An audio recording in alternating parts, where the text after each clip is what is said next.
once again to the Arcadian Court in downtown Toronto. This is the Empire Club of Canada. For those of you just joining us through either our webcast or our podcast, welcome to the meeting. Before I have the pleasure of introducing our distinguished guests today, it gives me great pleasure to introduce our head table guests. And we all know that the Maple Leafs have made the playoffs for the first time in some years.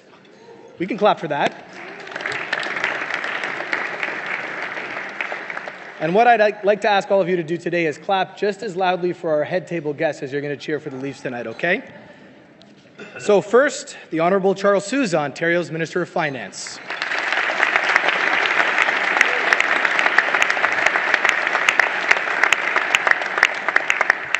Next, we have Mr. Carmen Principato, the Business Manager for LiUNA Local 506.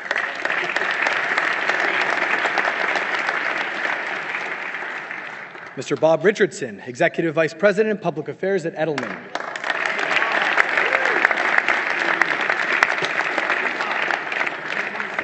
Beside him is Ms. Monica Maschantonio, the Director of Government Affairs at Scotiabank and a Director at the Empire Club of Canada. Mr. Tom Labor, past President of the Mississauga Real Estate Board.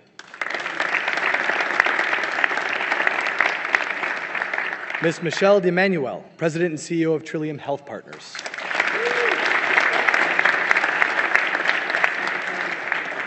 Mr. David D'Agostini, Administrator, LiUNA Pension Fund of Central, Ontario and Eastern Canada. A good friend of the club, Mr. Kent Emerson, Associate Vice President, Municipal and Stakeholder Relations, MPAC, and a Director at the Empire Club of Canada. Ms. Carol Wildling, Chief Executive Officer of the Chartered Professional Accountants.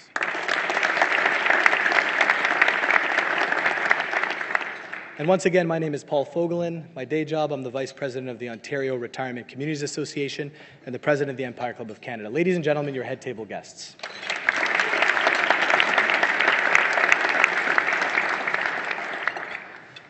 So Minister Sousa is with us today to talk about the path to balance.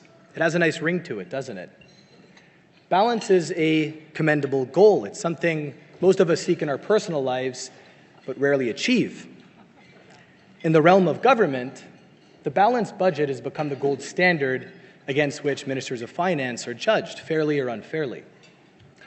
And so how did this become the norm? Why is there this incessant focus on balanced budgets? I believe that former Finance Minister Paul Martin said it best when he spoke to this club just over 20 years ago. And I quote, "We've always said that fiscal health is not an end in itself. It is simply a means to an end.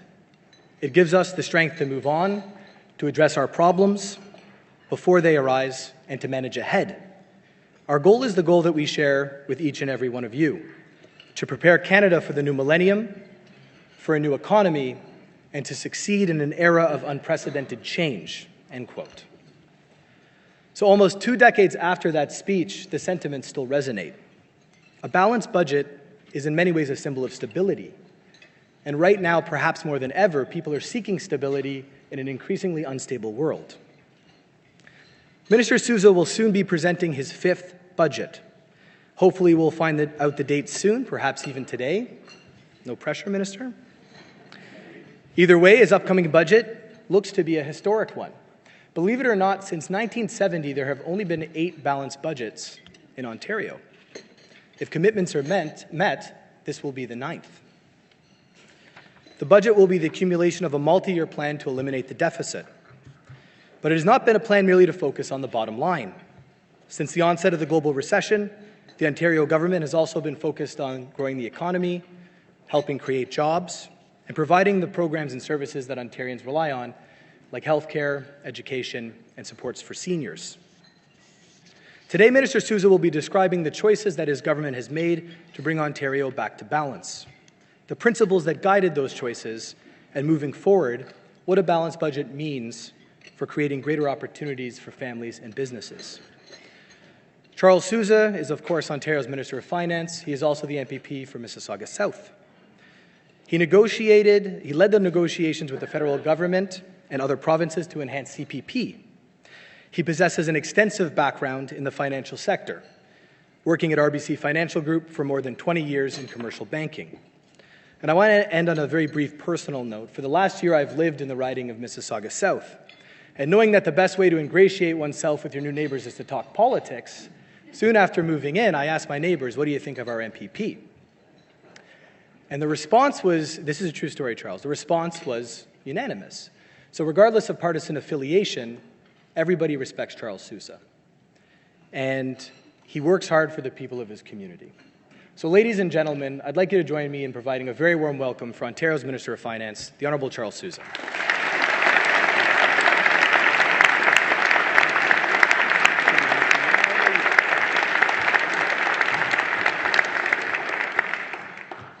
Thank you, Paul, for that very kind introduction.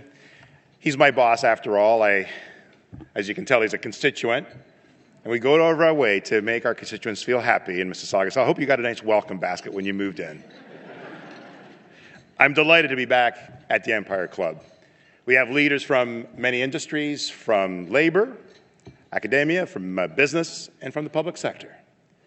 And you all have many demands on your time, so it means a lot to me that you're here.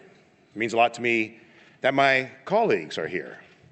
We have Minister of Senior Affairs, Deepika Demirla, is here. Kevin Flynn, our Minister of Labour, is here. Catherine McGarry, our Minister of Natural Resources, is here. And David Zimmer, Minister of Indigenous Affairs and Relations and Reconciliation, is here.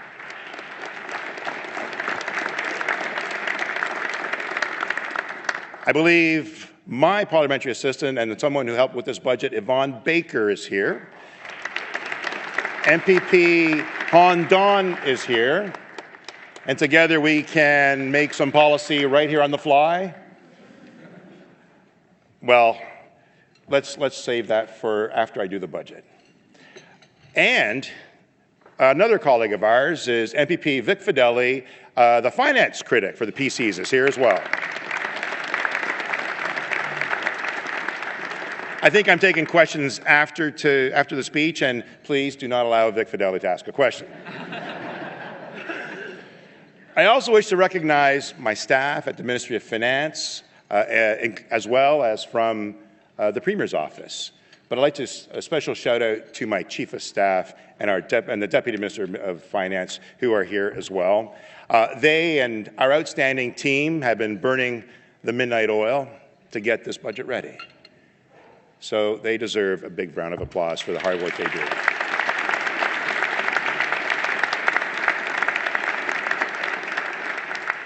It means a lot to me also to be joined by my wife, Zenny.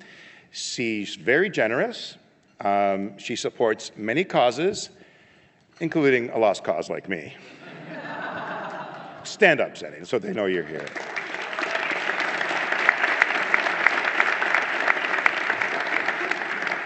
And ladies and gentlemen, I'm very honored, and I'm so pleased to have my daughter back home, even if it's only for a few weeks. I get it. But she's been my conscience. I tell you, she loves to feed her pops lots of humble pie. Welcome, Christine.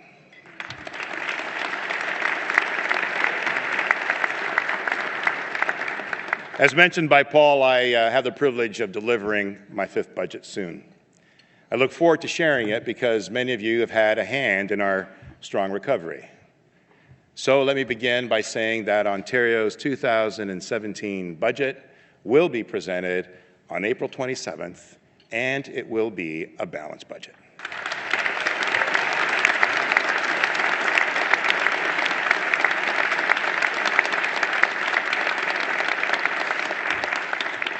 We'll all have to wait a couple of weeks for full details, but today I'd like to talk about the principles that have guided us in preparing our fiscal plan, and about the choices we're making, and more importantly, about what this balanced budget will mean for the people of Ontario.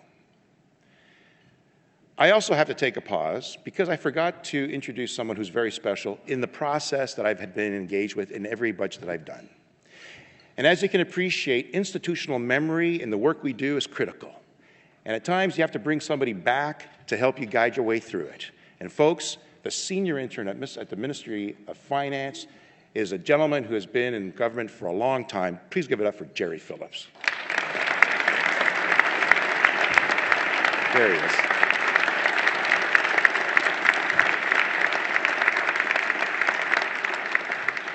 So first, let's talk about the key principle that guided us to balance.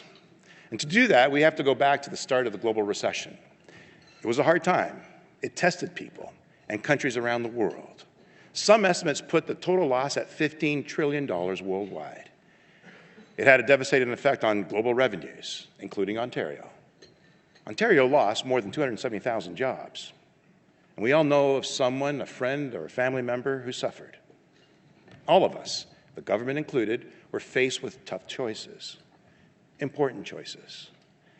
And we chose to take a balanced approach. And what does this mean? Well, some wanted us to make massive cuts across the board to eliminate the deficit, ultimately harming our recovery. Others wanted us to borrow more, ultimately passing the burden on to future generations. Instead, we responded by controlling spending, making strategic investments, and ensuring we supported what mattered most to Ontarians, like healthcare and education. I know that some to the right of the political spectrum thought it as Keynesian, and those to the left saw it as still too Friedman. By the way, someone in my office owes me a beer for betting I couldn't crowbar the words Keynesian and Friedman into my speech. Kelly? The point being, some would rather we rely on monetary policy, while others believe we should have taxed more and spent more.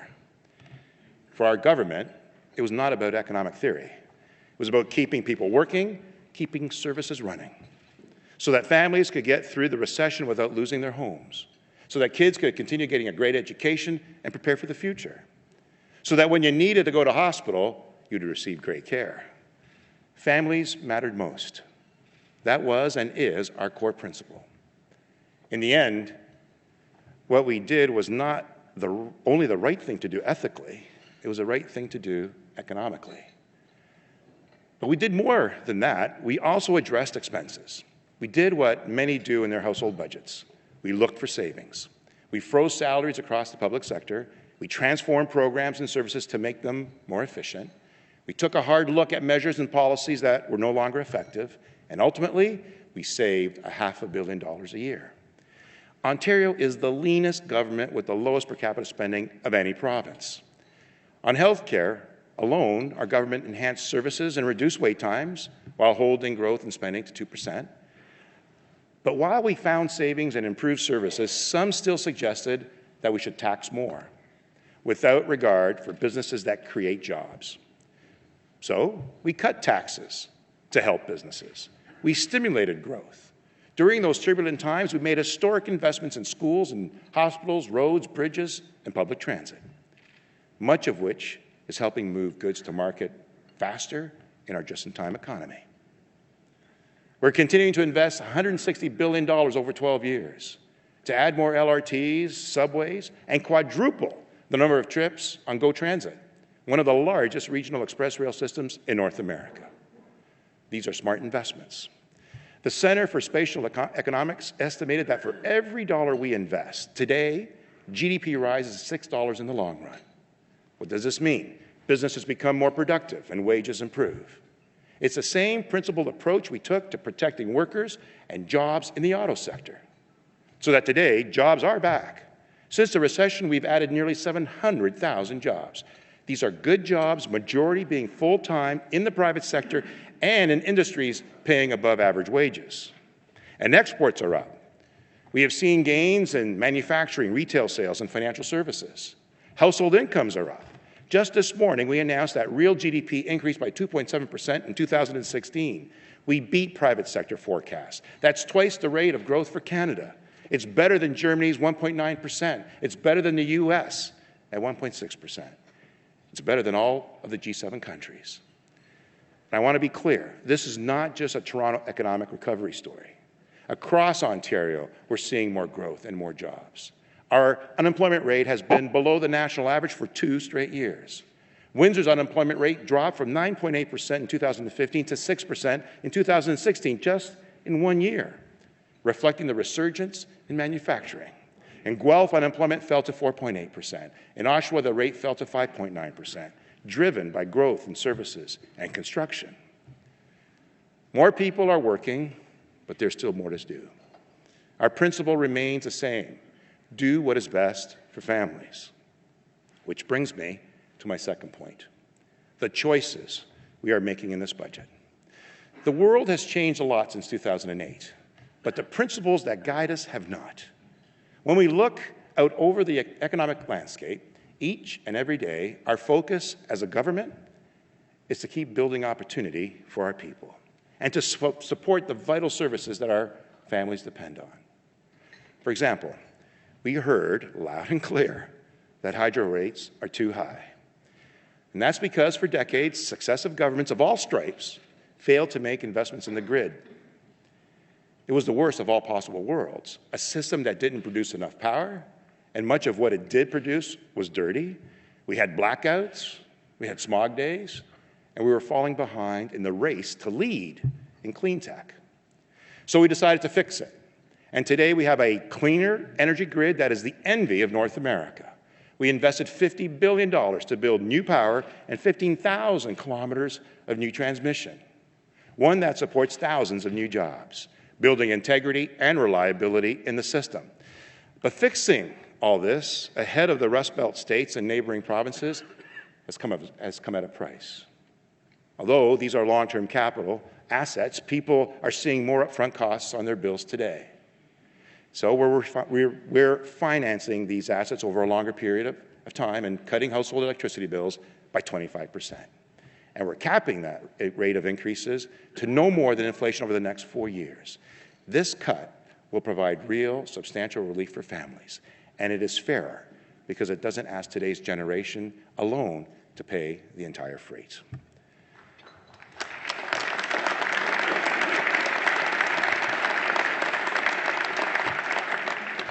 We also continue to look at ways to provide for more retirement security. Let's not forget, we led the fight to enhance CPP. It had long been a priority of the Premier. This historic agreement between the feds and the provinces will significantly improve retirement for many who do not have a workplace pension. And without our efforts on the Ontario Retirement Pension Plan and our leadership, this agreement would never have occurred. However, the question remains, how do we make sure that more people, more families, benefit from Ontario's growing economy? We know that not everyone is feeling a part of this growth. People are feeling insecure and uncertain about their future and rising costs. We get it, and we'll continue investing in them, helping more people get ahead. It's why we're helping 100,000 more kids access licensed childcare, so that more parents have a choice and the ability to go back to work. That's why we're making tuition free for more than 200,000 students this fall, so that more young people can get higher education and get ahead. It's why we're creating better supports for families who are caring for aging parents, so that the people who raised us and loved us get proper care when they need us most. However, we now ask ourselves, how do we respond to new challenges facing people as a result of a strong economy? Take housing affordability and rising rates in the GTA. I'm sure many of you are talking about it. I'm asked about it every day. On the one hand, strong housing is a reflection of Ontario's strong economy. People are moving to Ontario. We're attracting more people from across the country and the world. It's the highest rate of growth in 29 years. It's a reflection of Toronto's world-class status. People want to be here. We've been growing employment and enjoying higher incomes. But this hot market is making it difficult for many to buy their first home. We all want families to be able to pursue their dreams of home ownership and to help those looking to rent a home. So I'll be meeting with Minister Morneau and Mayor Tory next Tuesday, because all levels of government need to work together to find remedies. But last fall, our government took concrete steps to help. We doubled the refund on land transfer tax for first-time homebuyers to $4,000 and froze the property taxes on apartment buildings. We know for many, a house is their biggest asset. We need to protect that investment. So we need to take a thoughtful approach and avoid unintended consequences. And having said that, I'm concerned about speculators who are playing the market and limiting supply. That's why I asked Minister Morneau to close the loophole on capital gains exemptions. There are those who go into new developments, buy up a slew of properties, and then flip them while avoiding to pay their fair share of taxes. I call them property scalpers. And worse, they're crowding out families who are trying to put down roots. So we're going to try to make some corrections in that stream as well. And we also hear concerns about vacant properties that sit empty and limit supply. It's unfair that deep pockets are driving up the cost of homes. I've said it before, and I'll say it again, there's no silver bullet to solve this complex issue. But in the coming days, you'll hear more of what we plan to do. Which brings me to my third point. What does this balanced budget mean for families? This balanced budget is more than a government's fiscal plan. It's Ontario's plan. A plan to make sure everyone in Ontario has the opportunity to benefit from our changing economy and our economic growth. A plan to help those still not feeling better off. In a sense, the 2017 budget represents the start of a new era. We're no longer working to eliminate the deficit, but our principles remain the same. Build Ontario up in a balanced way, to protect our economy and our environment, to promote jobs and security, to enable our youth and our seniors, to foster prosperity and fairness.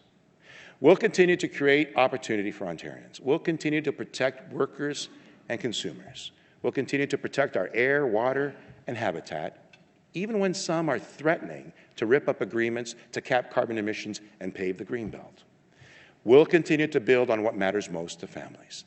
Eliminating the deficit allows us to redouble our efforts to make lives a little more affordable. A balanced budget means there will be new investments, important investments. Because of our balanced budget, there will be new investments in public education, promoting a highly skilled workforce. Because of our balanced budget, there'll be more funding for communities to build transit and infrastructure. Because of our balanced budget, there'll be significantly more investments in universal health care, providing us with an economic advantage over most of the world. Let me reinforce this. Ontarians are proud of our highly valued universal health care, which makes sure people get the care they need, when they need it, where they need it. But changing demographics are putting a strain on our system, with a growing population and an aging population. I've traveled across Ontario in the lead up to this budget. I spoke to people from all walks of life, and what is most important to them, everywhere I go, they tell me, invest more in health care, invest more in our hospitals. And know this, you've been heard. We take your priorities seriously. So stay tuned for the budget. We'll be making and giving health care a major booster shot.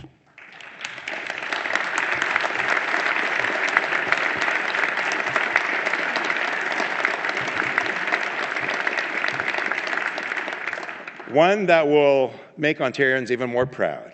But I can tell you now, today, we're going to help seniors take advantage of public transit. Jerry, you can show up for work on time now. I am pleased to announce today that we will propose a new public transit tax credit for seniors ages 65 and over.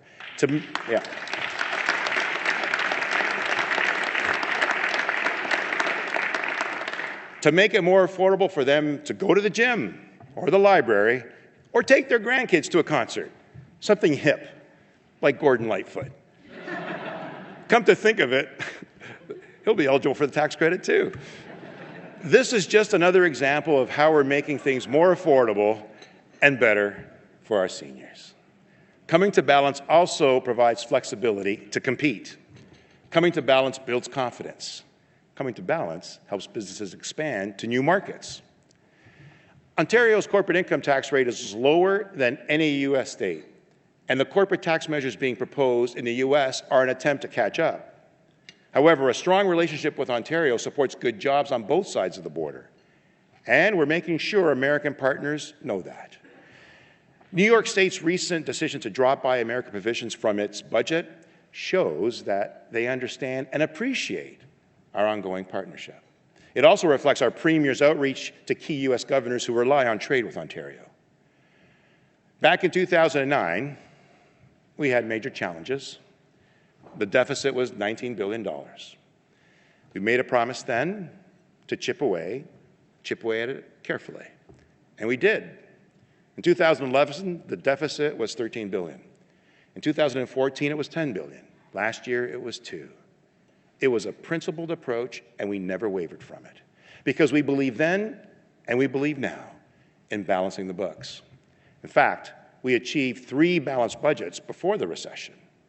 Our plan to return to balance was done in a fiscally responsible way. We wisely took advantage of locking in low interest rates, and we kept interest on debt low. Now, and I know there are critics that never believed we could come to balance. So now that we are, they have amnesia, pretending that the recession never even happened, criticizing us for taking on debt, questioning our fiscal approach. Yet in the year 2000, the Harris government was spending 15.5 cents for every dollar raised on interest. And today, we're spending 8.5 cents, and it'll be even lower next year and the year after that. And more importantly, our net debt to GDP is improving. And this year, with a balanced budget, 100% of every dollar borrowed will be invested in capital assets. Let me remind you, this is capital for new hospitals, new schools, new roads, and new public transit in your community. This makes us more competitive long term. Now that's a strong legacy to leave for future generations.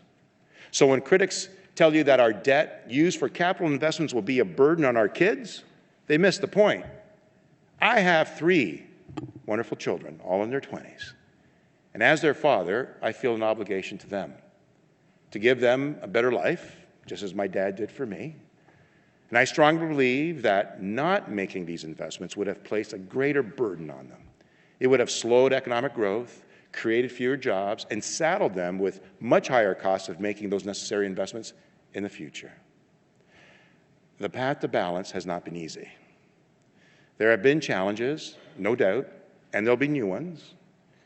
But what we've never done, and what we'll never do, is take Ontario backwards. Some people like to reminisce about times past, when in their mind Ontario was leading the way. It was also a time of coal power and low-skilled jobs. Make no mistake, Ontario leads today. Some would have us go back to compete with China or Mexico for low-wage jobs.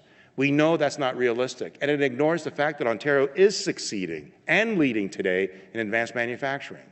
We're seizing the opportunities of the future instead of indulging in nostalgia. I understand that makes some of us anxious and uncomfortable, but Ontario's advantages lies both in its people and our diversified economy. The Ontario of today and the Ontario of the future is so much more than what it was in the past. So, what's driving our economy? Sectors like creative cluster, including film and art, and agri-food processing, ICT, life sciences, as well as advanced manufacturing such as auto and aerospace, and important resource industries like chemicals and forestry and mining, all supported by our world-class colleges and universities. We're tops in financial services in North America, second only to New York City, and we're tops in IT, second only to Silicon Valley. It's imperative we take advantage of our lead positions to marry them into fintech. Our engagement, for example, with Mars Research, Perimeter Institute, Communitech in Waterloo, DMZ right here in Toronto, new commercialization in Ottawa, gives Ontario the edge. It's why we're investing in businesses of the future. And so you should expect more of this as well in the budget. Because we must embrace new potentially disruptive technologies while helping people manage change, helping Ontario compete and win, attracting the best and brightest from around the world.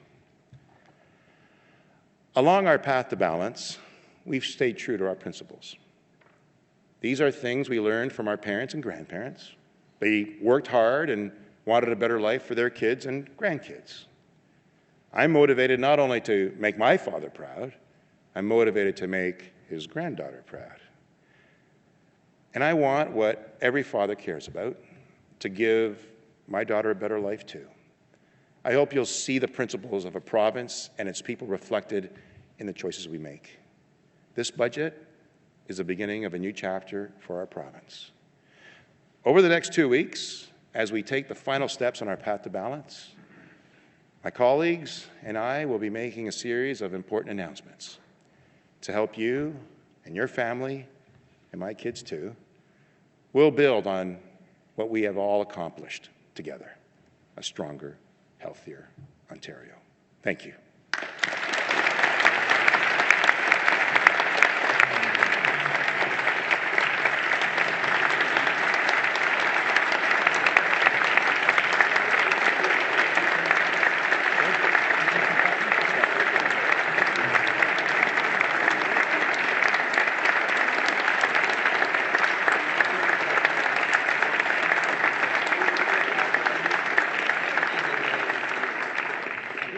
Thank you, Minister Sousa. This is on.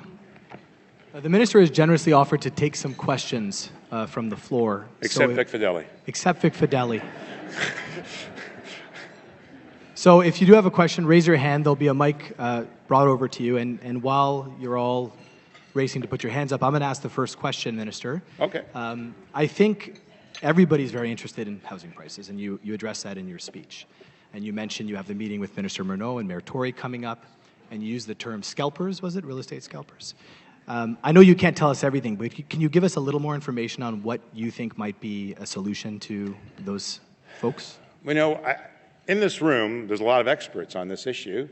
A number of economists who have advised me, a number of trade unions who have been advising me, a number of real estate experts who have been advising me. And what's evident is that there's no consensus.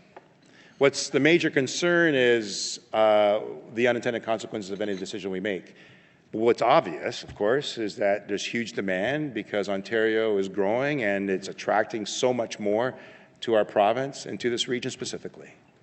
So we are looking at a number of alternatives, and we are taking a very deliberate, and we're going to have a comprehensive report to address it. Being mindful, though, that market forces prevail here.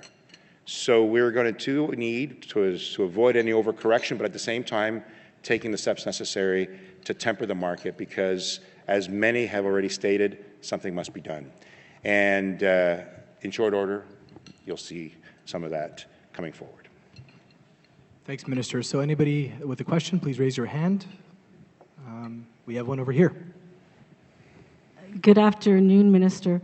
It's a pleasure to be here today to listen to you, and I applaud your work to build a very strong province, and especially the attention that you've paid to issues like the climate and energy policy to deal with clean air.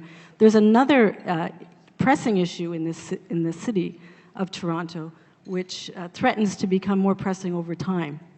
And that's the quality of life that potentially is going to deteriorate as a result of increasing aircraft movement from the Greater Toronto Airport Authority. The airport, the number of aircraft movements per hour has grown significantly and will continue to grow, especially if there are the plans to make the Toronto Airport a regional hub. This is impacting communities all around the city, as far west as Oakville, all along the shores of Lake Ontario as a result of the aircraft moving along the southern downwind. And once peaceful communities in Toronto are now, the quality of life there is now significantly worse, to the point that a lot of people that are complaining, the number of complaints has gone up exponentially. Some of the people that have been complaining have been talking about inability to sleep at night, having to sleep with earplugs, and so forth. The number of advocacy groups in the city is growing. Some of them have caught the attention and support of Mayor John Tory. Sorry, can you please wrap up the question? And the question is, what is being done to change the growth plans within the city so that this growing world-class city is not going to be dependent on one airport in one end of the city? Yeah, I appreciate the question. And let's be clear, the GTAA, the Greater Toronto Airport Authority, and Pearson Airport is already a major hub, not just for Ontario, but for all of Canada. It is symptomatic of the tremendous growth and economic prosperity. It is one of the top airports around the world now that it's attracting so much attention. And you talked about the airshed. And in fact, I've done a lot of studies on the airshed within the area, recognizing that the lake effect from the U.S. and others had an impact in our area, as does transportation, definitely. It is why we're taking the steps to promote more public transit, electric transit to the airport through Union and other aspects to try to minimize some of that. It is also why we got out of dirty coal. In fact, the worst polluter in that region was the Four Sisters, the Lakeview Power Plant. We had 40 smog days in our region. Last year, and the year before that, we had 0. So we are doing and taking steps to protect our environment, protect our air, and ensuring that we take the necessary measures through cap-and-trade programs now to even foster more reductions. And all of this, again, is to find a better way to find ease of access to the airport and through the communities, and certainly congestion by way of cars is part of a problem, and that's why we're taking steps to try to minimize that and improve upon it. Okay. I think we have time for 1 or 2 more questions. Anybody else has any for the minister? We have one up here at the front.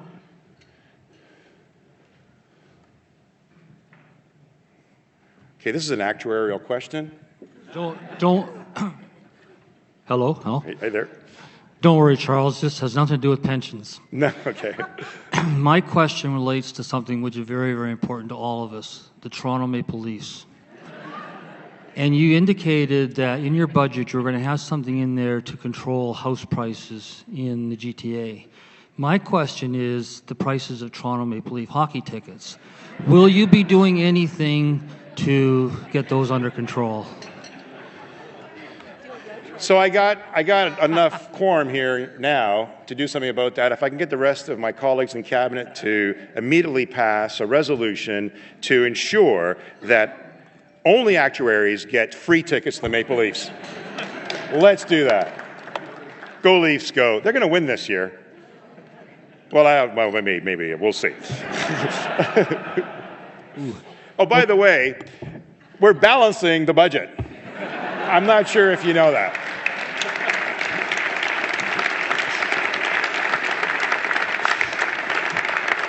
Thank you.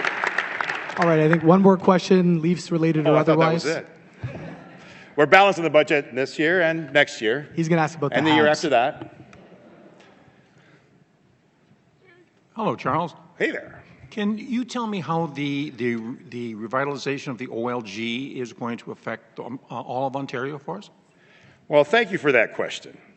And as you know, we have around $2.2 billion in dividends that come from the OLG to support hospitals and schools. It supports a lot of host communities in a tremendous way. In fact, we increased it a couple of years ago. And we're modernizing it because a tremendous amount of capital is required to bring it up to speed, in essence. There are a lot of competing factors from the U.S. who are also looking at participating in the entertainment. We have the Ontario Lottery and Gaming also overseeing horse racing and the tracks, all of which is part of our concept of lottery, gaming, and racing. I'm excited about some of the work that's been done. I have to tell you, thus far, we've actually seen an increase in revenues because of the tremendous amount of tourism that the modernization of gaming has for some respective communities. And there are those communities that have requested us to include them in the modernization process, Niagara Falls being one from where you come. And I got to tell you, at the request of Council, we proceeded to do that so that they too can have some benefit. We're going to provide for new entertainment complexes as well as new supports for the gaming operations and attract more tourism into the region. Of course, being socially responsible all the while. But I'm excited and I appreciate the work that our gaming operators are doing to safeguard jobs, to ensure that it continues to support the respective communities that they host. Well, thanks, Minister Sousa, for bravely taking questions from our audience. And it's my pleasure at this time to invite Kent Emerson to the stage to provide the thank you. All right.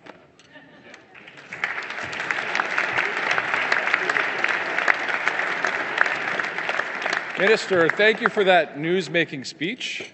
You've given us the appropriate amount of information to keep us all on pins and needles till the big reveal on Budget Day. Ontario's Budget Day is the formal tradition where you present your budget to the members of the legislature and to all Ontarians. But we'd also like to acknowledge what seems like an informal tradition of you coming to our club, the Empire Club of Canada, before each budget. This is the 5th time that you are speaking in front of the Empire Club. If we had a 5-timers club, it would be an awfully lonely place because I believe you're one of the only speakers in modern history that's spoken at our club 5 times. So congratulations on that distinction.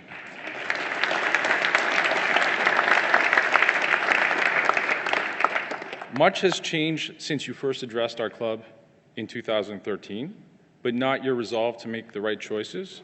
As a newly minted finance minister, you spoke of the need to balance the books for Ontarians and your determination to do so. I would like to also congratulate you on what you're about to do. Congratulations, Minister. Thank you for telling us about the budget day is April 27th. Thank you for telling us about the booster shot to health care and access for licensed childcare. And thanks for announcing today the Ontario seniors will benefit from a new transit tax credit. Where do we all learn this? Folks, we learned this all at the Empire Club of Canada. You learned it here first. Thank you very much for coming today. Thank you.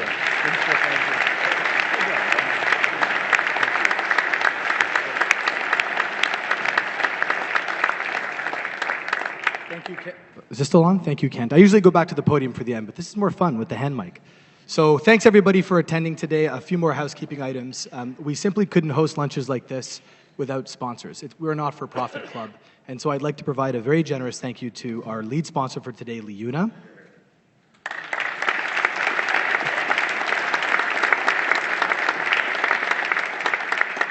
And also for our VIP sponsor, the CPA. So thank you very much.